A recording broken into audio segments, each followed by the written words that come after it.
So allegedly, when Bhante was once asked what women most needed to make progress on the spiritual path, his response was confidence. And confidence is one of the supports to insight that I want to talk about today. And the way that I'm going to structure the talk is first to talk about 3 supports to insight, which will be confidence, being in touch with direct experience and mindfulness, and also Sangha, Kalyana Mitrata. And then I'm going to do a bit in terms of also what do we mean by insight, introducing some of the terminology, and particularly looking at the arising, establishing, and then unfolding of insight in those 3 stages. And then in the third and final part of the talk, I'm going to talk quite briefly about my own experience in this area over the last 18 months. So, in terms of supports to insight, so the first of the 3 that I wanted to talk about was around sort of confidence, and obviously that quote from Bhante, what do people most need, women most need to make progress on the spiritual path? And confidence has been incredibly important to me. And even, you know, early on as well not that early on. In fact, we got ordained in 2005, not 1995, yeah. Yeah, sorry. Yeah. Sort of newbie here, yeah. 10 years. Yeah, nearly 10. But that gift of confidence was certainly something that I received in abundance during the ordination process. And I used to have this sort of line, this sort of storyline going on that here was I sort of fiddling around on the edges because I was a parent and I worked quite hard. And so I was just sort of a bit periphery and fiddling about on the edges. And also I'd have a storyline that building up to ordination, everybody seemed to have people that asked them searching questions and pointed to things they should be doing and stuff they should be developing. And I think partly because I'd been loitering around so long before I actually asked for ordination, nobody said anything. They just said, you're doing fine, you know, let's ordain you. And including Parami, who's my private preceptor. But it wasn't until a couple of years after being ordained that I actually reflected back on that, and that storyline dropped away, because I realised actually what I was given most in that ordination process was just the gift of confidence, and that was actually the thing that I needed. I was already working on other stuff already. And also, so more recently, in terms of the whole sort of area of insight, it's also been confidence that's been the absolutely key factor, I think, for me with that. I mean, there's been a lot of talk about Liberation Unleashed and direct pointing. In fact, I was only, you know, for a couple of days on that, and I didn't really engage in the direct pointing process. So for me, it was more the fact that there were people in the order around me, people I knew, friends of mine, who were engaging with that process, who were actively going for it, really, actively working towards insight through that, and also gaining it and seeing the shift in that. So it was having that around me in the order that actually was the main factor for me, not actually going through a process of direct pointing. And I'm going to talk a bit more at the end of the talk about that sort of process and how it came about. You know, but the fact that people were saying, it's accessible, it's possible, it's not some, you know, in terms of this initial seeing through the illusory nature of the self, that very initial level of insight, that's accessible, it's here and now, it's possible. And so, you know, if there's anything I want to do by being given the gift of this slot here, it's to try and communicate some of that confidence that this is possible for all of us. It's arising all over the place, it's accessible, it's just there. And the second of the areas of support to insight that I wanted to talk about is being in touch with our direct experience, that sort of naked awareness of what's actually arising in the moment. It's, you know, there's mindfulness, but also taken to the level of really being aware of what's arising through all of the senses, all 6 senses, because obviously in Buddhism, as we know, the mind is also a sense. and really being able to distinguish what's actually going on, what's actually arising in this sort of being, this sort of mix of conditioned arisings that's standing here in any given moment, or being able to turn towards that, not necessarily being in touch with it all the time, but being able to really investigate that. And on the combined convention, Tainjananda, for example, did a session around this, around the 3 lakshanas, and really sort of pointing us to distinguish between what's actually arising in terms of sensations in the body and thoughts, and our thoughts about it or concepts we have. It's so quick, isn't it, that we label stuff.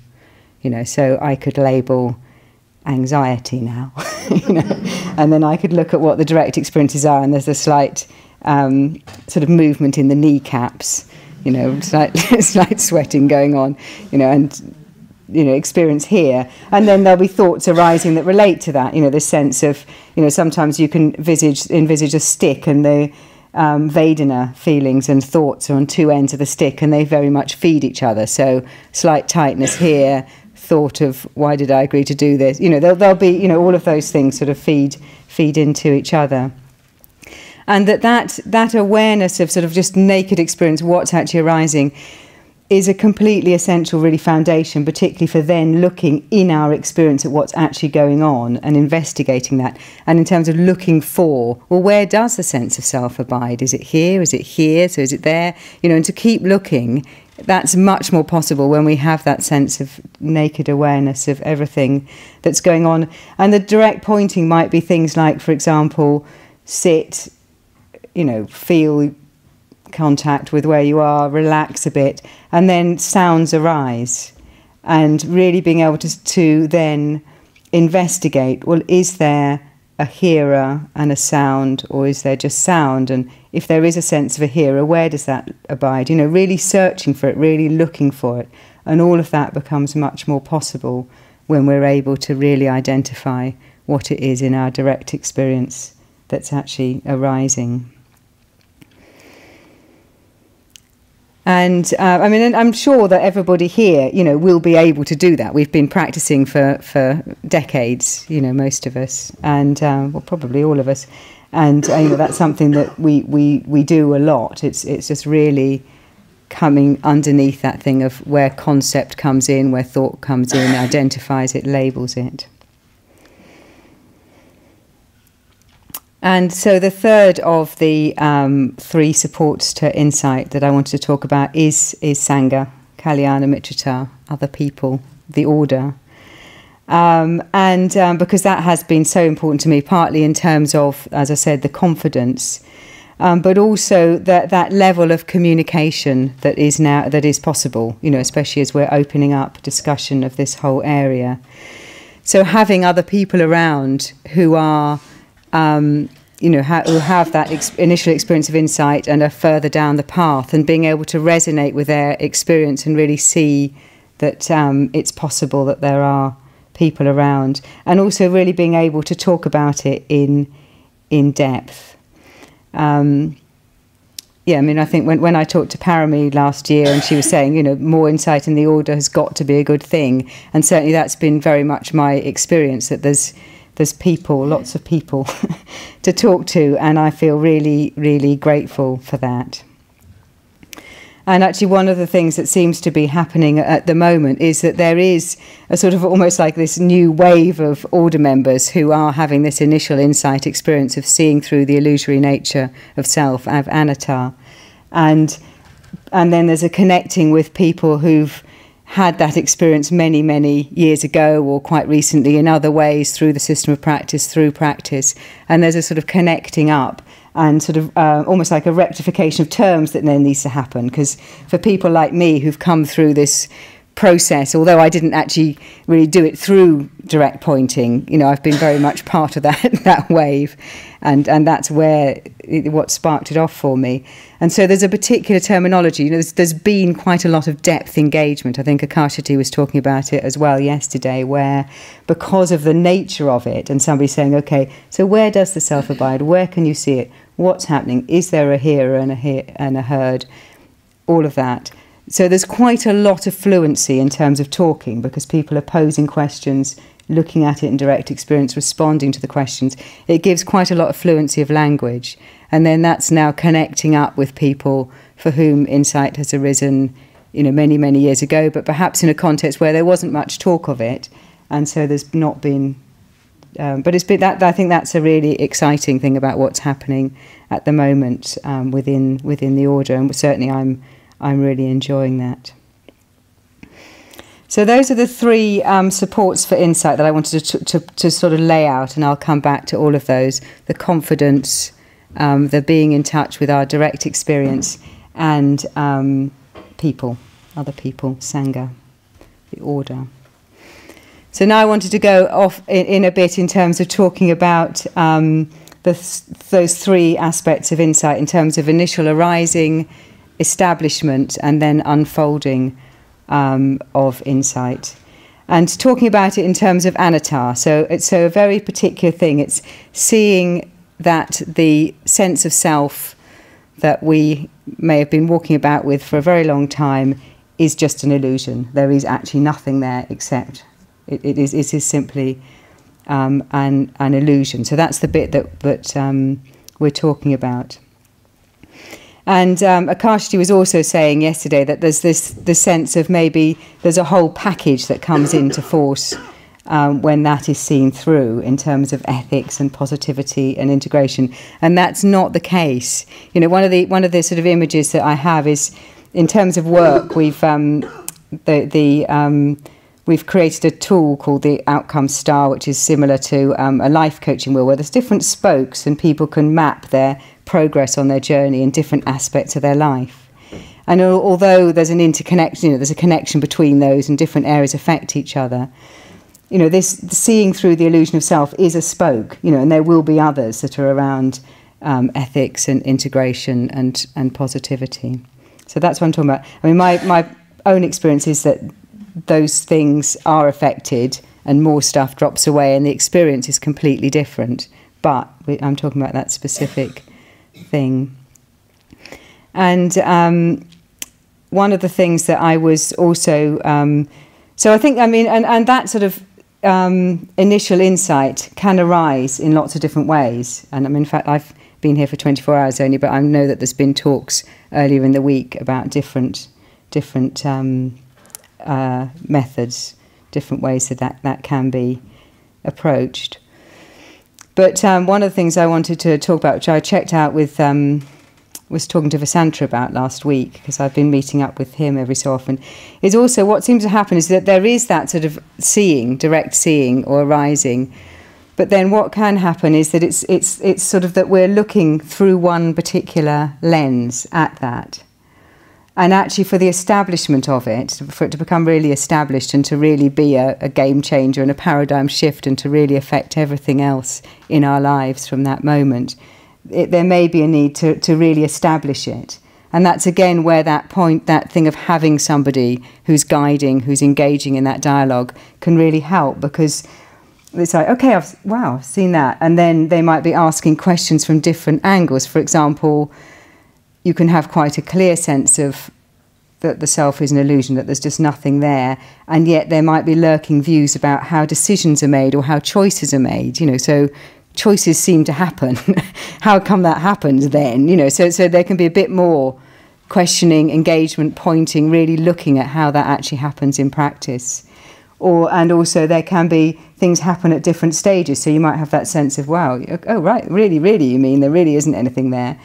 But then it can be a later stage where it's actually, well, there's also no other. There's not only no self, but there's no other. So it's sort of meaningless to sort of bash up against other people, because they're just, that's an insubstantial product of conditioned arisings in that moment, just as this is. And so there's different things can happen at different stages. So that engagement, one-to-one, can be incredibly helpful in the establishment of insight as well, because it seems to me, from talking to people, especially over the last 18 months, it seems like probably most people in the order have at some point had arisings of insight, and obviously for a lot of those people that will also have become established.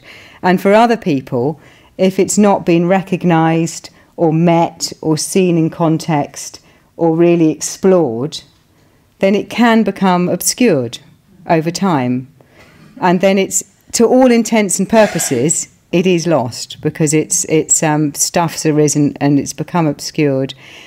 And, you know, in terms of how your actual experience is, it's as if it never happened, even though it is, you know, quite a deep turning at seat of consciousness, and probably will then affect the ease or likelihood of insight arising when you actually look. You know, there probably will be a residual effect when you look, but it's not affecting life day to day.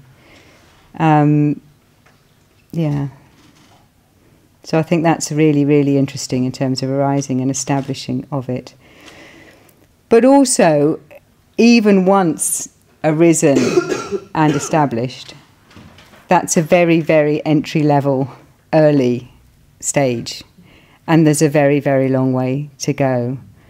So, you know, my experience is that, you know, it's like suddenly having a different view, you know, and looking through a different window. And it's, for some reason with me, it has been to the left. I don't know why. I quite like that. Politically, that sort of works for me. But it is like turning towards and seeing through a different lens over to the left somewhere. But there's a very, very long way to go. And also, that's also really clear, immediately clear, that there's a long way to go. And there's people a lot further down the path in the order than I am. And that's fantastic. I really, you know, that's incredibly inspiring. I mean, and so it's that view of there is a self dropped. That dropped completely. I can't imagine ever believing in it again. It's a very deep knowing. But there are maybe hundreds of views and stuff to be seen through, to be seen as insubstantial, to drop away along the path. And in that process, those same supports are incredibly important in terms of confidence. The confidence appears to be, I mean, complete. You know, I feel complete confidence that's happening.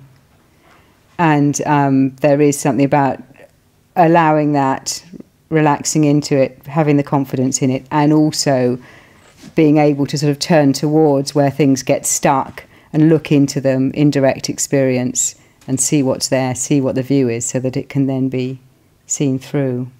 And people are incredibly important to me within this, maybe more than ever.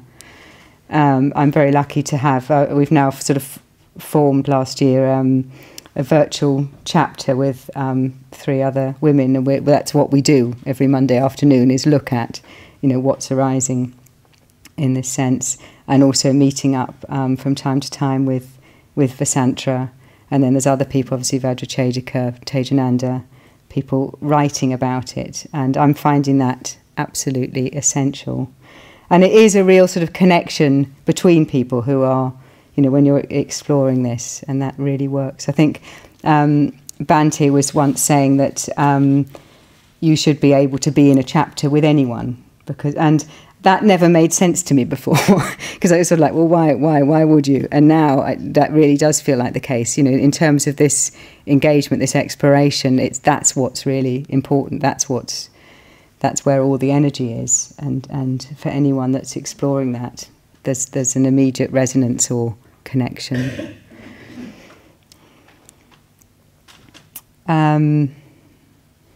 Yeah, so that's talking about the arising, establishing, and then unfolding of insight. And then the final bit of the talk I wanted to do, which is I'll do fairly briefly, is in terms of my experience with it. So about 18 months ago, a couple of friends had sent me a link to this website called Liberation Unleashed. And the first time I didn't open it, and the second time I opened it and had a little read for 10 minutes and didn't really sort of get it or like it very much, and just in terms of the way it comes across. But then my partner, Sangapala, was engaging in a sort of direct pointing through that. In a way, the Liberation Unleashed is a bit like a portal for linking up and doing direct pointing. And most people, I mean, some people have done it with other order members, sometimes with mitras. Mostly people have, and he was with another order member. And then he had a very sudden. It does sometimes for people. It's very sudden. Sometimes it's a bit more gradual. For him, it was very sudden experience. Just looking at a computer screen of. Oh, I won't say what he said because it's rude.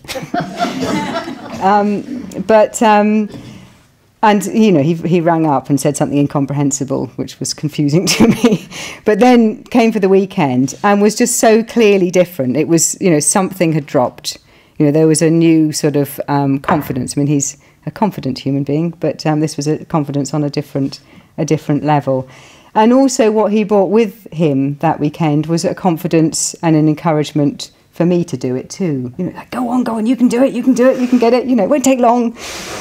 And in fact, that coincided for me with a child-free week, which was rather nice. I think my daughter was off on an exchange visit, and my son had one of his many times of temporarily leaving home before pinging back. And I've always been a bit, because I've always been busy. You know, I've always tended. You know, part of my conditioning, I guess, is to fit things into small windows of opportunity, and this was a small window of opportunity. But it was so. But when he left on the Sunday, I then sort of looked at the website again and read a couple of things, but only for about half an hour. And then what happened was it just felt like things started to crumble. And I ended up on the Sunday night in bed for about 3 hours in sobbing. You know, I was so distressed because what was arising was complete terror. You know, well, that was the interpretation. I labelled it as, you know, sensations and thoughts. And one of the thoughts that was feeding that was, I've just lost both my parents, I can't lose myself as well. You know, that was the thought arising. There was absolute, it was almost like I could see it was inevitable, and I just didn't want it at that moment in my life. It was terrifying. And in fact, I had already, a few days before, asked Tejananda if he would guide me, and he'd said no. But then I emailed him again saying, oh, it's all crumbling, I can't cope, please help. And he said, yes, okay, you know, go on now, we'll link up through that. But in a way, he wasn't, you know, we never quite caught up with it because it then sort of just happened within a couple of days anyway, so we hadn't really got past the sort of preliminaries. Though I was reading some of the stuff, the pointing exercises, exactly like the ones that he was doing with the combined European Order gathering last weekend. And I was trying out some of those in that couple of days. But one of the things I remember is that it starts, or sometimes it can start with putting up this phrase and says, okay, read this phrase, because there's quite a good thing being on a computer screen, although intuitively it doesn't sound like how we would do it. There's something quite good because you're in your own life, you're in your own home, you've got a bit of time to reflect, and it's quite possible to read something and then just see, you know, what arises in direct experience in response to it. So that's actually quite helpful. And he had this sort of statement that he wrote, which is, you know, there is no self, there never has been, there never will be, you know, something like any sense of it is an illusion. Some phrase like that. And the question was, what arises for you in response to that? And at the time when he wrote it, what arose and what I wrote back was, yeah, so everybody keeps saying, you know. And but then, you know, a couple of days later, what happened was I mean, I had just a very big, expansive meditation, and then I went upstairs afterwards. I remember just sort of leaning against the wall and looking down and thinking, oh, it's true. You know, they're just having this sense of nothing. Everything's just shutting down for just quite briefly, but it was that sense of just seeing. And then after that, it's like that phrase is, ever since, it's been, well, yes, of course. And actually the Heart Sutra, the same. Yeah, it's just a statement of fact, yes. It's not a, you know, wonderfully poetic, beautifully put, but that's just a statement of truth. And really clear, you know, the difference that Tuesday, you know, between that and that, looking through a different lens, it's completely different. It has never gone back to being anything other than that.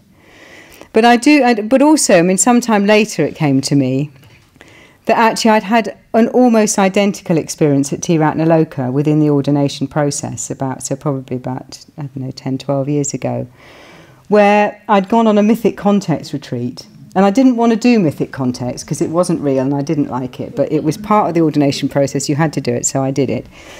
And when I got there, because time's precious, I thought, well, since I'm here, I might as well open to the mythic context, And immediately what happened is I went up into the wonderful forests, pine forests above Triratna Loka, and was doing that, and open to it, and a Moga Siddhi flew overhead. And I still can't, I've never used to have those visions, and I can't still see how it happened, but that was it. Shang shang, birds, clashing cymbals, the lot. Whoa. And then I was leaning against a tree. I can't even remember if it was the same day. And I had exactly that same thing of looking down and everything shuts down and it's gone. And I remember coming back down and in the group that I was in, reporting in, I've just seen that there's no fixed essence of Sarah Burns. That's the way I put it. I remember that really, really clearly.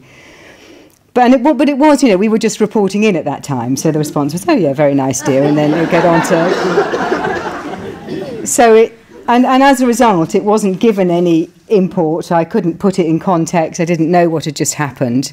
And over time, so it never really affected my life. It didn't become established. It was a moment of insight arising that was never established. And I suspect that for those of you who haven't already got established insight in the room, you will have had those experiences, and it will be something that has still at some level affected things, even if it's not affecting how you are now. Whereas this time, when I saw it, obviously I was in a context where that's what I was looking. I had been looking for it. I was going for it. I was seeking it, and I recognised what was happening. And the first thing I did, in fact, was text Sangapala and say, surely it can't be this quick or this obvious. And he just texted straight back saying, yes, it can, because it is. That's the thing. It's not a big state change thing. It's a knowing. So it's not like you suddenly go into interconnectedness and compassion for all beings. It's simply a knowing. So it's not, that's and it can be just so ordinary. And people talk about being eerily ordinary or, the same but completely different. And one of the images I had at the time was, it's like a train going on tracks, and then the points change, and then it's going a different way. And just looking through a different lens, but yet, so there's still trees out there and stuff there. It's just that they're experienced differently.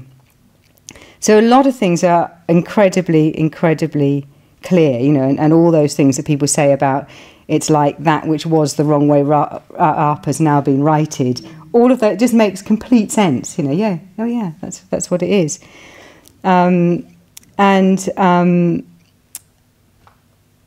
There's just no centre. There's no one to project. There's no one to protect. It's just stuff. However, there is a lot of stuff.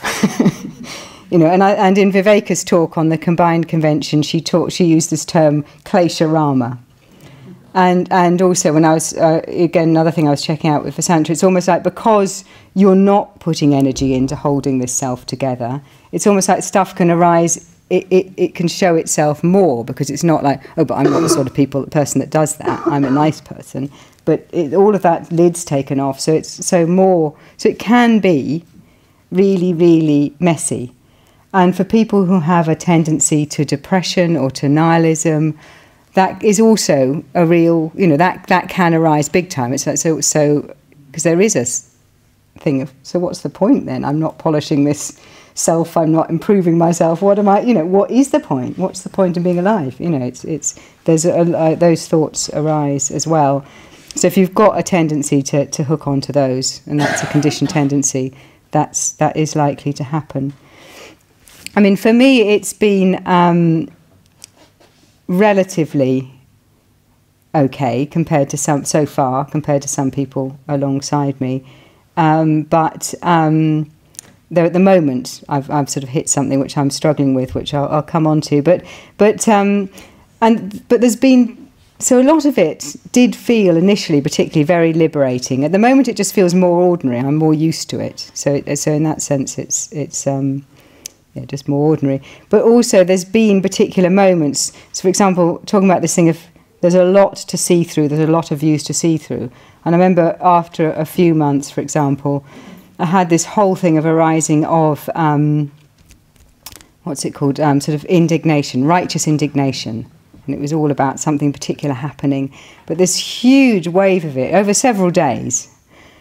And, you know, I'd sit with it, turn towards it, look at it, and it, you know, it just doesn't feel very pleasant to do that. But at some point in that process of just turning towards being with, looking at it, what is it? It just again dropped, you know, in the same way really as that initial illusion of self dropped. And it made me laugh because it was like this child, you know, this toddler banging fists and saying, I don't want it to be this way. Well, it is this way. You know, it just felt ridiculous suddenly. And I've never actually been able to feel righteous indignation with any conviction since that. You know, if a shadow of it arises, it sort of can't get any purchase and it just slips off again. And also I think back to January was my irritable month. I mean, the thing I've always struggled with in my, you know, always been a key part of my conditioning and what I work with is irritability and impatience. It's not happening quick enough. And January, that was, I seem to remember, you know, that was something, that was such a big part of my experience. But what's really different is it's like, there's lots of irritability. Wow, look at all this irritability. Ooh, there's that, you know, rather than, yeah, just it was just there. And experiencing it. And in fact, sometime after it had subsided, I remember saying that, reporting into my co-director, with the work co-director. And she's often a real target of my irritability, poor thing, she has been. And but she had no idea that January was a month where I experienced massive amounts of irritability, because I was just experiencing it and it wasn't coming out. So lots and lots and lots and lots of things, loads and loads of views, and very, very messy stuff. Just, you know, it arises, it drops. It's just very, very different.